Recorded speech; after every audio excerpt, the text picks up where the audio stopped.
The small cargo ship drifted in the dark space near a dead star, its lights flickering like they were afraid of something. Inside, everything was quiet, almost too quiet. But then a soft alarm blinked red in the airlock. It made a single beep and then stopped like it didn't want to call attention to itself. Something had entered the ship. Velara stepped through the airlock like a shadow wearing armor. Her movements were slow and silent, even though she was hurt. A long cut ran across her side, but she did not stop. She never stopped.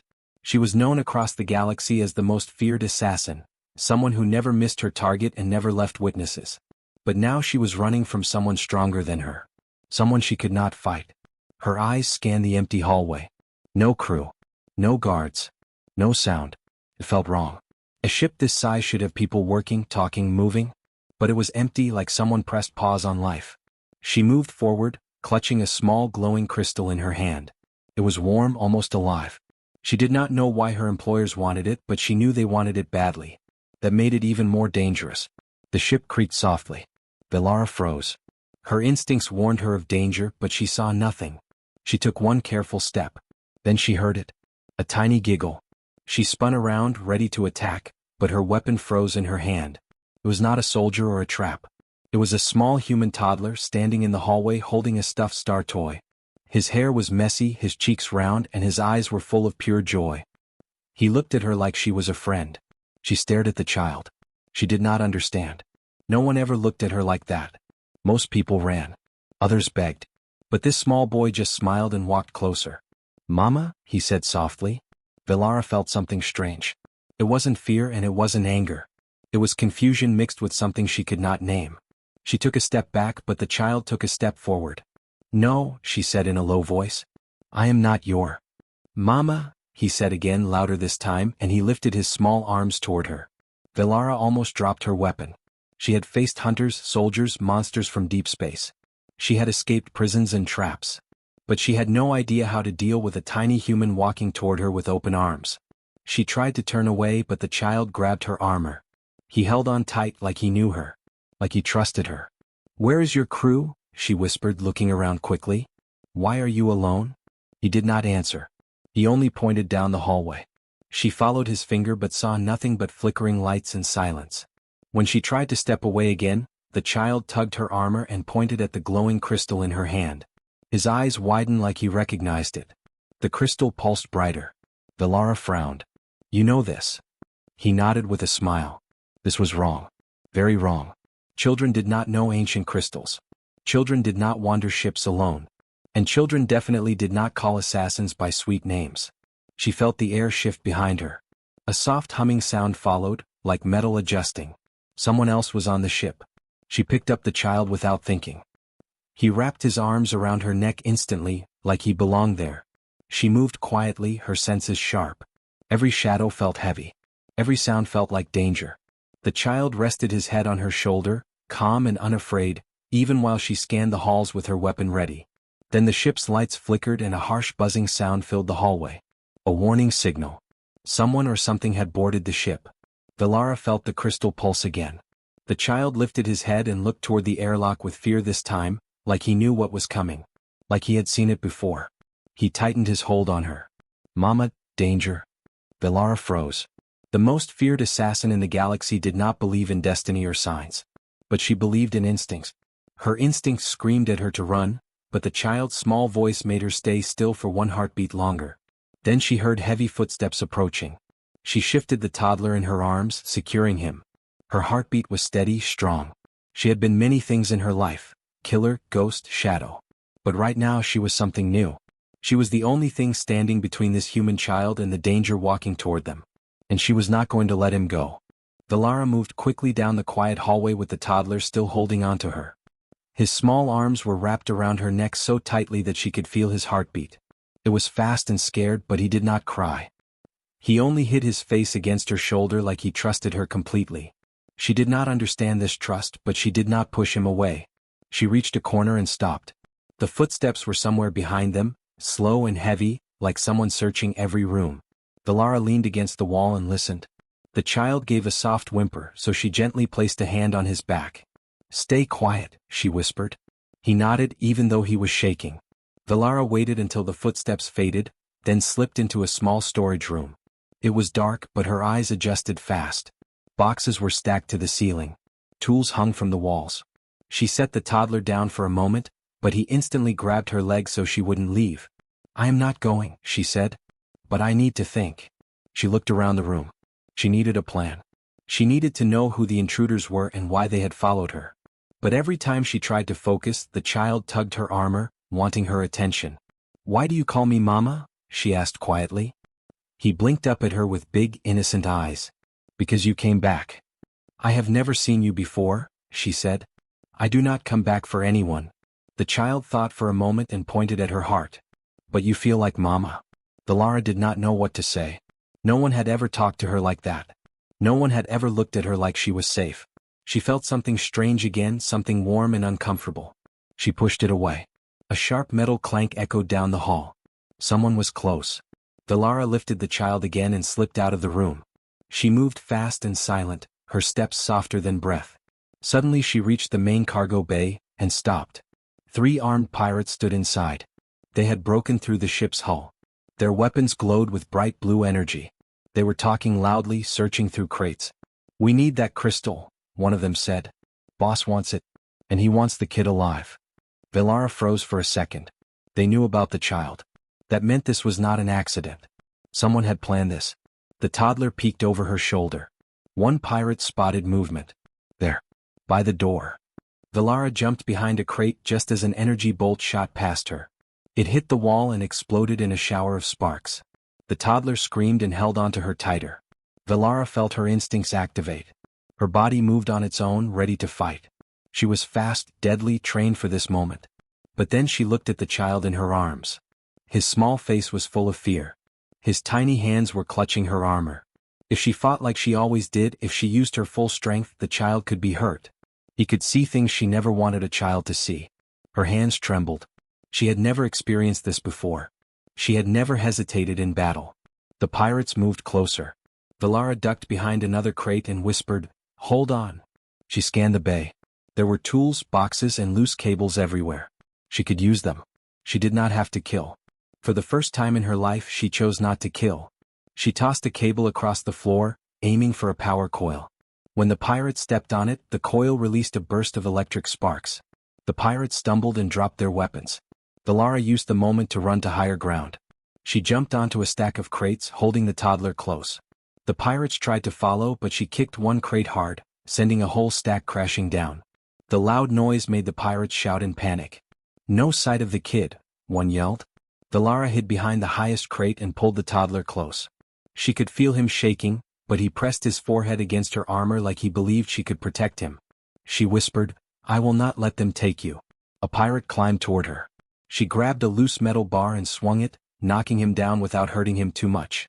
He fell to the floor, groaning. Another pirate aimed at her. She grabbed an emergency lever beside her and pulled. A heavy cargo net dropped from above, trapping him under thick ropes. The last pirate backed away, scared now. Valara stared at him with cold, sharp eyes. "Leave," she said. He did not argue.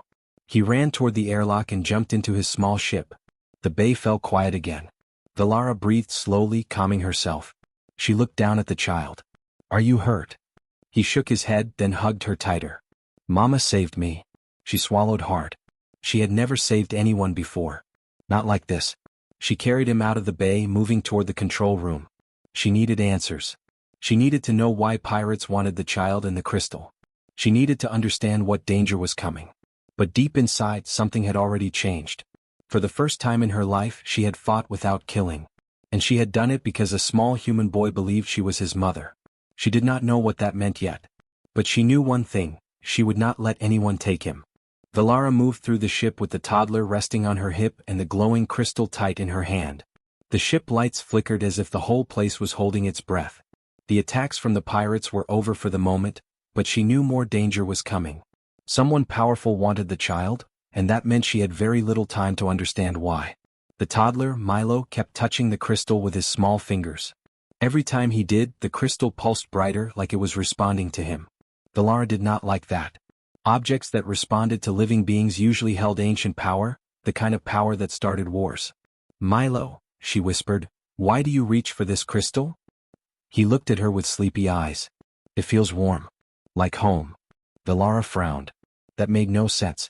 Crystals made by advanced systems or old star cultures were not warm. They were cold and heavy. But this one felt almost alive. And Milo felt connected to it. She reached the control room and sealed the door behind her. She scanned the monitors. Life signs showed only 2 beings on board, herself and the child. But outside the ship, 3 more pirate ships circled like hungry wolves. They were waiting. She placed Milo on a chair and accessed the ship logs. Maybe there was something about him. Maybe the ship carried something important she had not seen yet. The first log opened with a soft beep. A human captain appeared on the screen. Day 11. We found a child in the ruins of Colony Vega 12.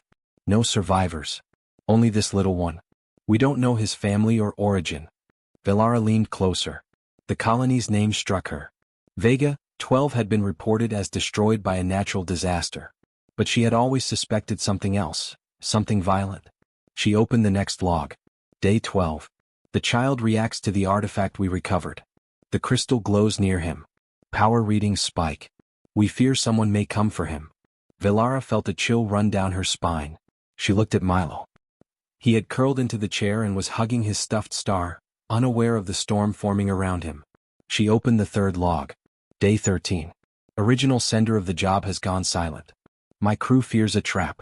We are heading toward human space. We hope we can keep the child safe. Velara closed the log slowly. She understood now. She had been hired to steal the crystal, but the real plan was bigger. Someone wanted both the crystal and the child in the same place. And now she had delivered both. She stared at the glowing stone. It pulsed gently like a heartbeat. Milo reached for it again. No, she said softly.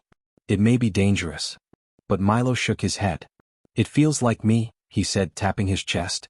Like it belongs. Velara knelt down and held the crystal in front of him, but not close enough to touch. The glow grew brighter. It filled the room with soft gold light.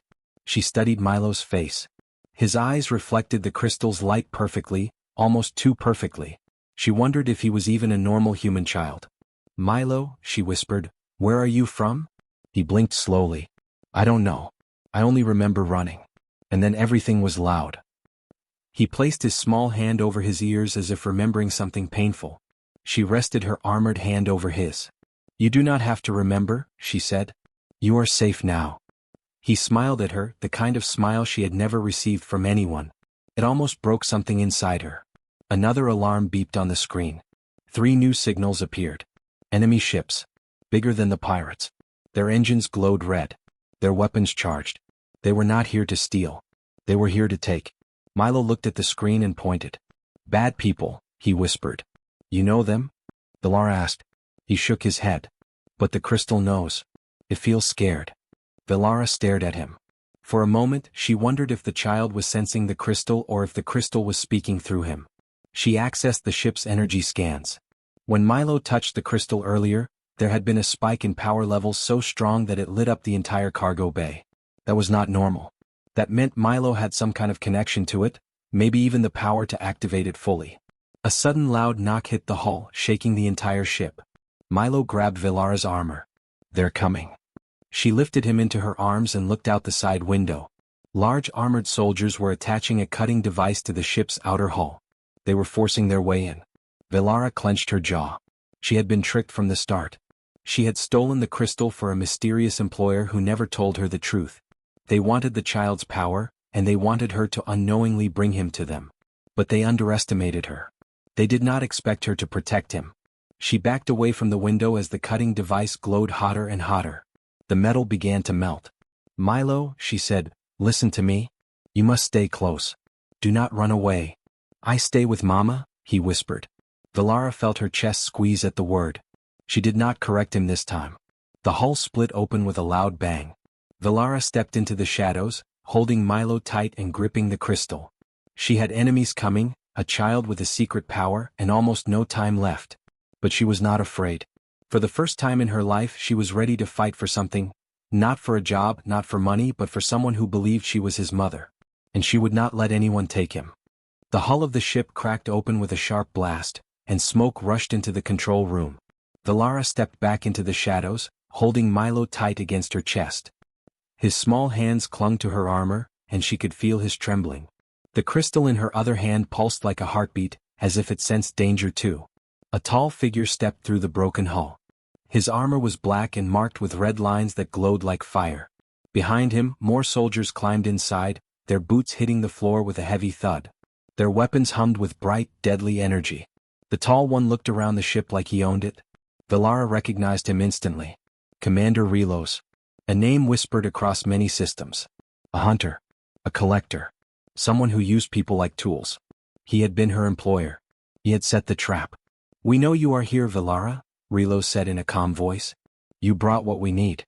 The crystal, and the child." Milo hid his face in her chest. Velara tightened her hold on him. Relos turned to his soldiers. "Search everywhere. Bring me the child alive." Velara moved silently along the wall, keeping to the darkest corner. She needed a plan. She needed to get Milo out. But the soldiers spread across the room quickly, their scanners sweeping every surface. She whispered to Milo, "Do not make a sound." He nodded and pressed his face into her armor. A soldier walked too close. Velara grabbed him from the shadows, pulled him down, and knocked him out with a sharp hit to the head. Another soldier turned when he heard the noise, but Velara moved too fast. She pushed a panel and a metal door dropped, blocking his view. Relos heard the sound and smiled. "You cannot hide from me, Velara. You were always good at killing, not protecting." She stepped out of the shadows, her eyes cold. "I was good at both. You just never asked me to protect anything worth saving." Relos laughed. "That child? A random human? You think he matters?" Velara lifted the crystal and its golden light filled the room. Milo reached out and touched it, and suddenly the glow spread across the walls in smooth waves of soft gold. The soldier stepped back, confused. Relo's eyes widened. "So it's true. He can activate it." Milo held the crystal with both hands, and the glow wrapped around Velara like a shield.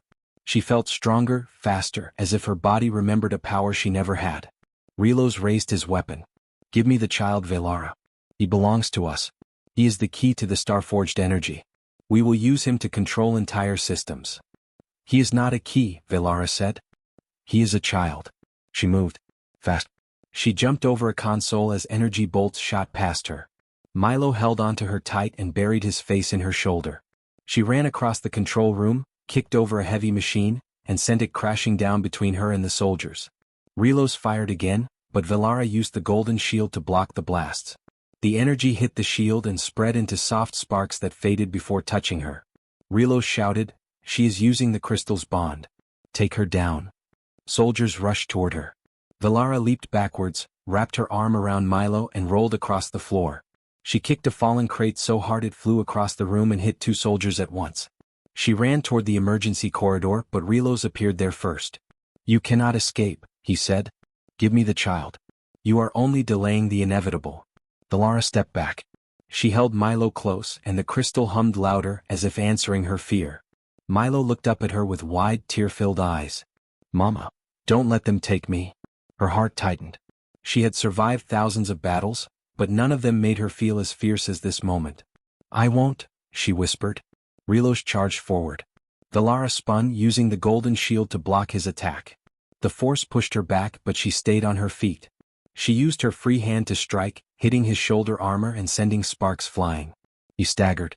Relos was strong, but the shield made her stronger. She dashed into the main corridor and ran toward the escape pods. The ship shook violently. The pirates outside had begun firing on the hull, trying to force her out. The lights flickered. The floor shook. A pipe burst beside her, sending steam into the air. She kept running. Relos shouted behind her, "You can't save him, Velara. You are just a weapon, not a mother." She turned sharply and fired back with her words, "You are wrong. For the first time. I am both." She reached the escape pod and kicked the controls. The door opened. She placed Milo inside, but he grabbed her arm, refusing to let go. "You come too," he cried. Relos appeared behind them, raising his weapon. Velara stepped into the pod, slammed the door shut and hit the launch button. The pod blasted away from the exploding ship. Fire and metal spun behind them as they shot into open space. Inside the pod, Milo crawled into her lap and held the crystal between them. It glowed softly.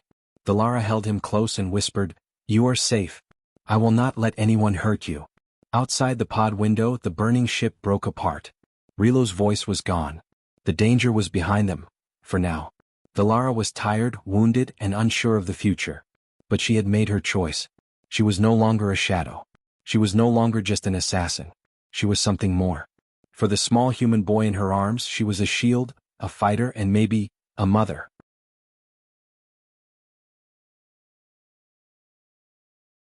The escape pod drifted quietly through open space, far from the burning wreck of the ship they had left behind. Inside, the lights were dim and soft, almost peaceful after all the noise and danger. Velara sat on the narrow bench with Milo resting safely in her lap. His small hands were still wrapped around the glowing crystal, and the golden light reflected on his round cheeks. He had calmed down after the escape, but he was tired. He leaned against Velara's chest, listening to her heartbeat like it was the only sound he needed. She watched him, studying his small face, his soft breathing, the way he trusted her with no hesitation. She had been feared across star systems, but this child held on to her like she was the safest place in the galaxy. Velara touched the crystal carefully. It hummed in her hand, but not with danger. This time it felt gentle, almost warm, like it understood that the worst was over. "For now," she whispered. Milo blinked up at her slowly. "Mama, are we going home?" The word home made her pause. She had never had a home. She had lived on ships, in dark rooms and cold stations, always moving, always hiding. Home was never something she looked for or wanted. But Milo looked at her with such hope that she could not give him a cold or empty answer. "We will find one," she said softly. "A safe place. A place where no one will hurt you." "And you," he whispered. Velara felt a quiet warmth in her chest. "And me." She looked out the small window of the pod. Stars stretched in every direction. Somewhere out there, human space waited. Somewhere out there, answers waited too. Why could Milo activate the crystal? Why did Relos want him? And how far would they go to chase him? She needed help, help she had never asked for before. She reached toward the pod's control panel and activated the communications system. Static filled the small speaker for a moment before she opened a new channel. A secure one used only by high-ranking human ships. She hesitated. She had worked in shadows all her life. Asking for help was not something she did. But for Milo, she would do anything. She typed a short message. "This is Velara. I have the child from Vega 12. He is alive. He is safe. But he is hunted. I am requesting protection." Her finger hovered over the send button. Milo watched her silently, his eyes filled with trust. She pressed it. The message shot into space. Milo yawned and rested against her again. "Mama, will the bad people come back?" "They might," she said honestly. She did not want to lie to him. "But I will be ready." Milo nodded as if he fully believed her. His trust was heavier than any weapon she had ever carried, but she held it with care. Time passed slowly inside the small pod. The engines hummed as they floated through the emptiness. Velara kept checking the scanners, watching for enemy ships. Each time she saw nothing, she felt her shoulders relax a little. Then a small beep sounded from the speaker. A reply. She pressed the button, and a calm human voice filled the pod. "Velara, we received your message. This is Captain Arden of the Human Star Fleet. We are en route to your location. Hold position. We will extract you and the child." Milo gasped softly. "Humans? Like me?" "Yes," she said. "They are coming." Velara watched the star map in silence. A large ship was moving toward them, fast and strong. She felt a strange sense of relief she had never felt before. Maybe this was the first step toward something new. She looked down at Milo. He was staring at the crystal again. "Mama, the light feels happy." She frowned a little. "Happy? How can a crystal be happy?" He giggled. "Because we're together." For a moment, Velara forgot the battles, the danger, and the fear. She smiled, a real, soft smile she had never given anyone before. The pod suddenly shook as a massive shadow covered them. The human rescue ship extended its docking arms and pulled the pod into a safe bay. The doors hissed open and warm, bright lights filled the small space. Human officers rushed in, but they stopped when they saw Velara holding Milo. They looked at her with caution but also respect. She had sent a warning that saved many humans before, and her reputation, even dark, was known. One officer stepped forward. "We'll take the child to medical. He needs a scan." Milo tightened his grip and shook his head. "No. I stay with Mama." The officers looked confused. Velara stood. "He stays with me. You will scan him here." They did not argue. Doctors brought small scanners and checked Milo gently. The results appeared on a screen. One doctor gasped softly. He has unusual energy patterns, the doctor said. The crystal reacts to him like he was made for it. Valara held him close. Then we will protect him. Both of us. The officers nodded. Milo rested his head on her shoulder. Mama, is this our new home? Valara looked around the clean, bright ship. It wasn't home yet, but it was a start. A safe place. A place with people who could help them. She stroked Milo's hair gently. Not yet, she said. But maybe, this is where our new journey begins. Milo smiled and held the crystal close. And Valara, once the galaxy's most feared assassin, finally felt something she had never known before. A new bond. A new purpose. A new life.